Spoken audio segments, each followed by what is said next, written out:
天，真的很好吃，这韩国拌饭的味道。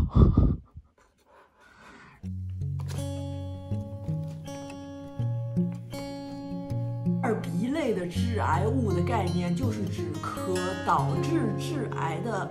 是指致癌性证据不充分的可致癌物。吃上去确实挺好吃。大家好，我是田姐姐，欢迎来到田姐姐和汉娜的频道。上一期的视频，大家已经跟我在森林里面看到了，我在德国的这个森林里面找到了大片大片的这个野生蕨菜。上一期的视频还没有发出去，但是我非常肯定的就是，在我发出去了以后，评论区里面一定有小伙伴们会说这个蕨菜有毒的啊，蕨菜千万不要吃啊。那么这个蕨菜到底是不是有毒这个事情呢？这个我们在食用它以前，先做一个小小的研究啊。第一次是去云南的西双版纳吃到的蕨菜，我觉得我第一次好像吃到的蕨菜是在西双版纳吃到的，印象深刻，我觉得非常非常好吃。在这个以后呢，我在中国的很多地方，在贵州省、湖南省、云南省，这些地方分别都广西也吃到过。就是在这个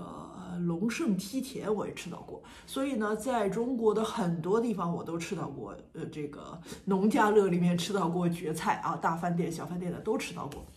蕨菜这个东西不光是在这中国是被中国人食用，蕨菜这个东西在亚洲，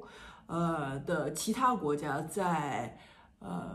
日本和韩国都是被大量使用的，并且到现在蕨菜都是在被日本和韩国人大量使用。但是蕨菜是从什么时候开始被认定为有毒的呢？是上个世纪80年代，有一个日本的科学家在蕨菜当中提取了一种叫做原蕨苷的物质，被癌症协会定为B2类致癌物质。那么 B2类致癌物质是什么呢？就是他们确定这个物质在小动物的身上是确定有致癌性的。而这个2B类致癌物什么概念呢？是指致癌性证据不充分的可致癌物。那么这个原蕨苷这个物质呢，就是被分类成这样的一种有可能性的证据不充分的可能致癌物。就是任何食物脱离了剂量就谈毒性，就是耍流氓。蕨菜在这里也同样受用，因为蕨菜的这个原蕨苷，那么它目前被发现的这个致癌可能性，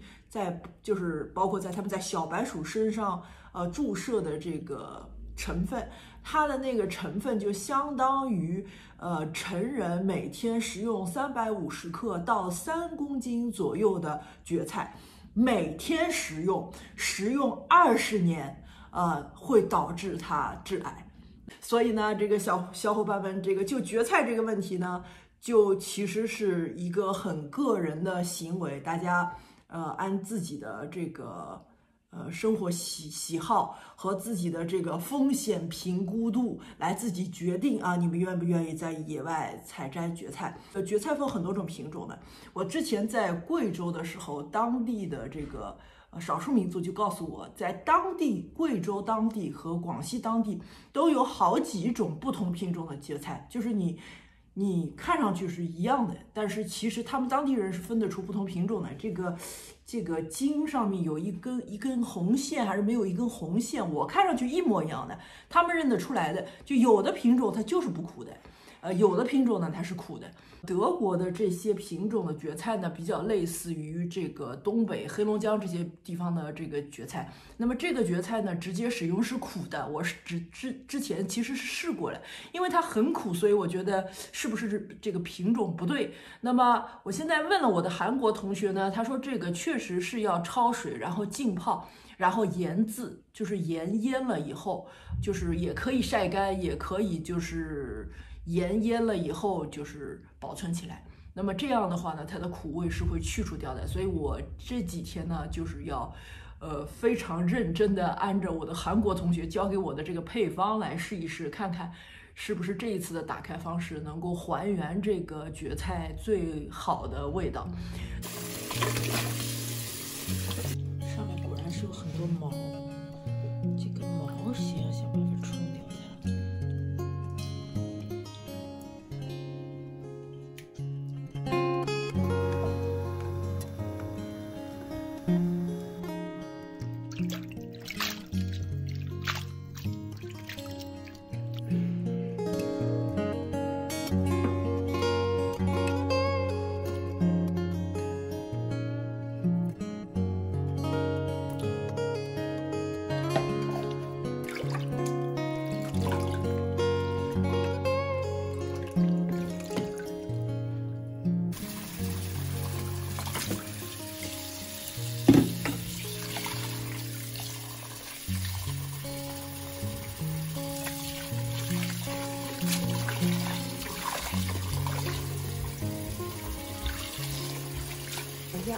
太绝了！哎，蛮舒服的，蛮舒服的。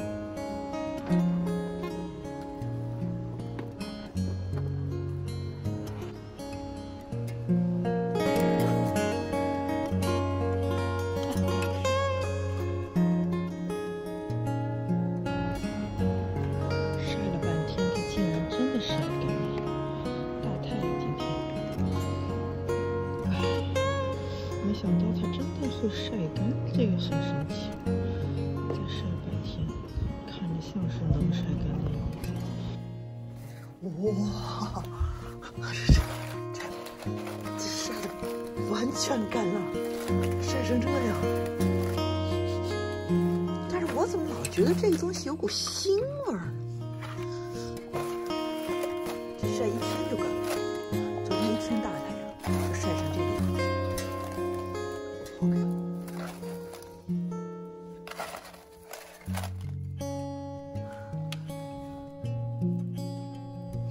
我怎么觉得腥啊？怎么那么腥呢？这个挺奇怪，我以前没有在那个蕨菜上面闻到这么腥的味道。让它泡一会儿试试。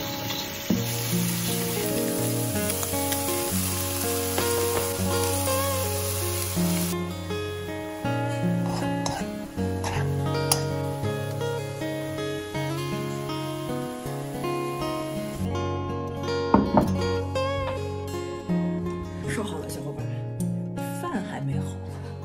菜已经好了。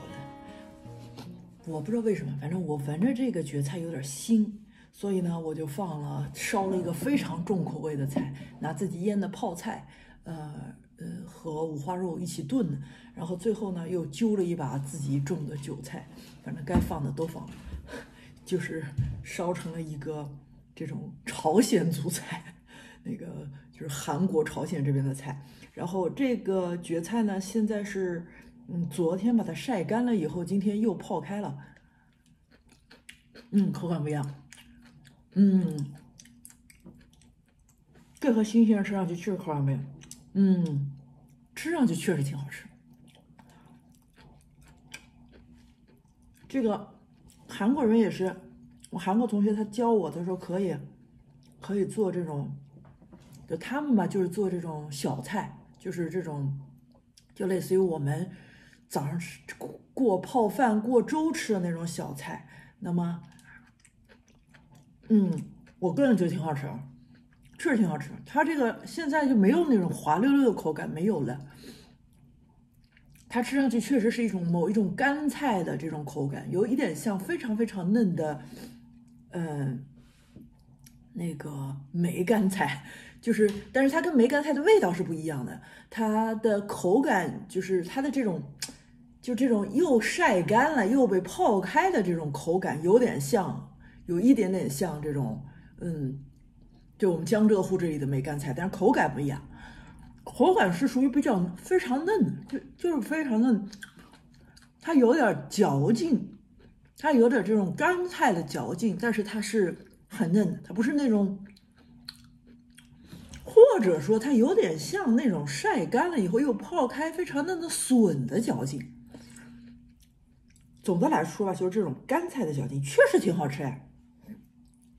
一点不苦的。小伙伴们，现在是一点不苦了。我先泡了一个晚上，整整泡了一个晚上，然后第二天呢，又拿当中有一个视频里面有一个步骤没有拍出来，就是当中又拿这个盐给搓了一下，盐搓了一下，它里面这种滑溜溜的这种东西就会被盐搓出来。我当时其实盐搓完以后就直接吃过，已经不苦了。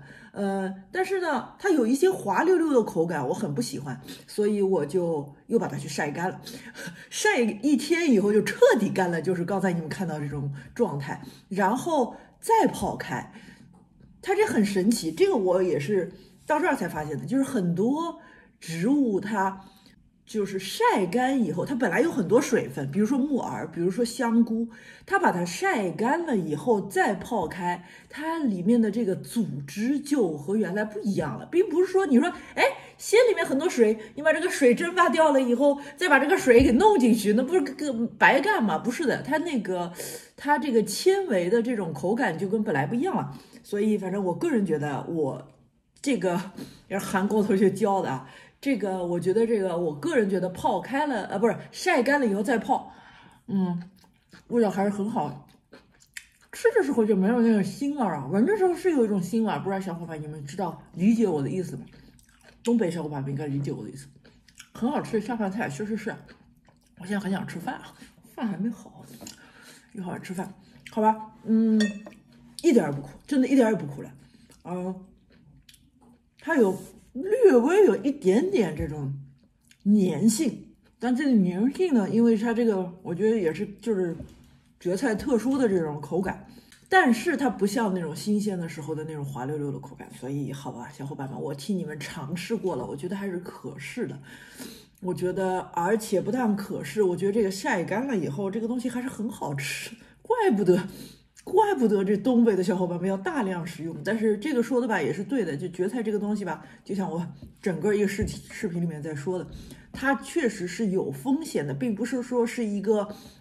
到目前为止科学家还没有证明出来它食用不安全的东西，它科学家已经证明出来了，它确实是有一些食用风险的，所以呢，就是建议小伙伴们尝个鲜也就好了，不要大量的到森林里面去采摘，尤其是住在欧洲的小伙伴们，因为森林里实在太多了，你们可能觉得，我觉得就这个星期和下星期，你们在欧洲的小伙伴们如果有兴趣的话，可以去摘一顿吃一吃，新鲜的也是可以的。我泡了1个晚上，第2天就不苦了。你们想要吃新鲜的，可以不用晒干，忽略晒干这个部分，直接焯水啊。还有第3点就是我焯水时间太长了，我焯了整整6分钟，然后呢，我发现太长了，3分钟就够了，不用到6分钟那么长。你们可以吃新鲜的，好吧？感谢你们收看今天的视频，我们下期再见。